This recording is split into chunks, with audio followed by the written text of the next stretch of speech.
Tired, आप थकते क्यों नहीं हैं? ये एज में अभी इतनी एनर्जी आप कैसे लेकर आते हैं? क्योंकि आपकी उम्र में बाकी लोग शायद कल्पना भी नहीं कर सकते। आप अपनी जेब में पर्स रखते हैं क्या?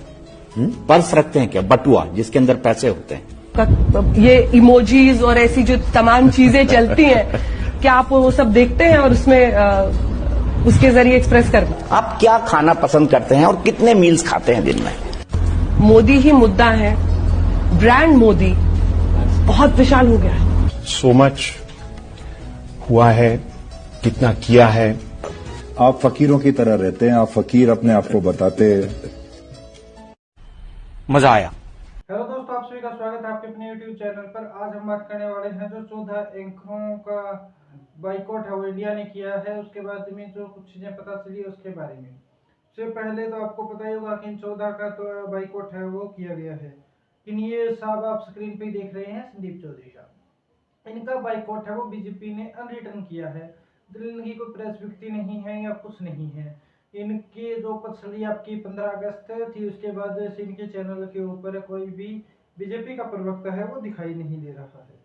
इसका कारण है वो हम आपको भी बताने वाले हैं। इससे पहले आपको 2016-17 में याद होगा कि रवीश कुमार का कोई विषय होता है उसके ऊपर बीजेपी है वो अपना प्रवक्ता नहीं भेजती थी, वो बाइकआउट क्या था। अब हम बात करते हैं संदीप चौधरी के साथ ऐसा क्यों किया गया है कि उनके प्रवक्ता है वो नहीं भेजे गए हैं। सबसे पहले तो हम उनके कुछ शोज हैं आपको वो बता देते हैं। उनका एक शो है जो उन्होंने एबीपी न्यूज पे आने के बाद में शुरू किया। पिछले एक डेढ़ महीने से वो एबीपी न्यूज में से पहले वो न्यूज 44 में काम करते थे। न्यूज 24 के बाद में एबीपी पे आने पे उन्होंने एक शो किया था जिसका नाम था 2024 की लड़ाई गरीबी पर आई। तो ये एक जेन्युइन सवाल है आज के दिन जो विपक्ष से न कि सत्ता पक्ष से पूछना चाहिए था कि भारत के अंदर जो 5 किलो अनाज है वो मोदी जी दे रहे हैं और उसके ऊपर अपनी वाहवाही है वो लूट रहे हैं। तो ये एक तरीके का शो बनाया था, इनका हेडलाइन है, आप देख सकते हैं। दूसरी हेडलाइन है उनकी भ्रष्टाचार पर वार बहाना, ईडी सीबीआई टूल पुराना। तो आपको याद होगा कि सीबीआई के लिए तो एक कोर्ट की जजमेंट में भी ये कहा गया है कि वो मतलब एक जज ने ये टिप्पणी की थी कि वो पैरट मतलब पिंजरे का तोता है, इस प्रकार की बातें उन्होंने उसमें की थी। 14 में इनका एक और शो है 2024 में सिर्फ राम नाम से नहीं बनेगा काम। इसके बारे में तो आप का जो आरएसएस का मुखपत्र माना जाता है उसमें भी यही कहा गया था, मोदी जी और धर्म के नाम पे या फिर राम मंदिर के नाम पे सब कुछ नहीं चलेगा इस बार। एक और है उनका शो है वो है तेरी हिस्सा मेरी हिंसा में फंसी शांति।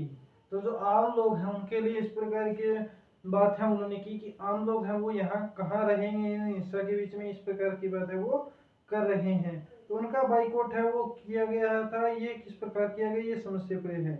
उनका एक और शो है सरकार चुनेगी चुनाव आयुक्त, निष्पक्ष हो जाएगी लुप्त। तो आपको याद होगा एक मुद्दा चला था जिसमें जो हमारा सुप्रीम कोर्ट है उसका एक फैसला था कि चुनाव आयुक्त की नियुक्ति है उसके अंदर 3 लोग होंगे, देश के प्रधानमंत्री, देश के मुख्य न्यायाधीश और विपक्ष का नेता, प्रमुख नेता। तो इसमें से जो मुख्य न्यायाधीश है उसको हटा के कैबिनेट मंत्री को यहाँ पे जगह देने की बात है वो सरकार ने संसद में की है, एक बिल लाके उसके ऊपर। इसके अलावा उनका एक और शो है महंगाई, गरीबी, बेरोजगारी। ये सारे तीनों ऐसे शब्द हैं जिनसे बीजेपी आज के दिन भाग रही है।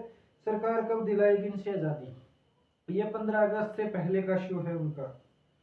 मतलब कि ये वो शो है जो बीजेपी को शोभा नहीं रहे थे। इसके बाद में 14-15 अगस्त को उनके शो में 2 मेहमान आए थे, एक थे अनुराग ठाकुर, दूसरे थे निर्मला सीतारमण। माना ऐसा जा रहा है या इनके बाइकआउट का जो कारण बताया जा रहा है वो ये बताया जा रहा है कि जब इन्होंने इतने कड़वे सवाल उनसे पूछे जो शायद एक पत्रकार को पूछने चाहिए थे वो पूछे, तो उसके बाद में इनका बाइकआउट है वो किया गया है। ये साहब अमन साहब ये कल आके इनके बाइकआउट की जो नाम इनके बाइकआउट में इनका नाम था, जिसके बाद में ये सब हैं वो मुंह पे उंगली लगा के खड़े थे। क्या इन्होंने आज तक कभी भी सरकार से ऐसे क्वेश्चन है वो पूछे हैं, ये समस्या पर हैं।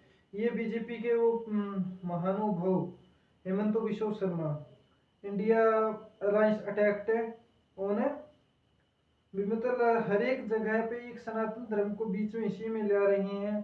अमित मालवीय हो गए, अमित भड़ाना हो गए, ये सभी लोग हैं वो मतलब सनातन धर्म को बीच में ले आ रहे हैं या फिर प्रेस पे अटैक है वो बता रहे हैं इमरजेंसी। अरे विपक्ष के पास तो अभी कुछ है ही नहीं, वो इमरजेंसी कैसे लगा सकते हैं, ये समझ से परे है।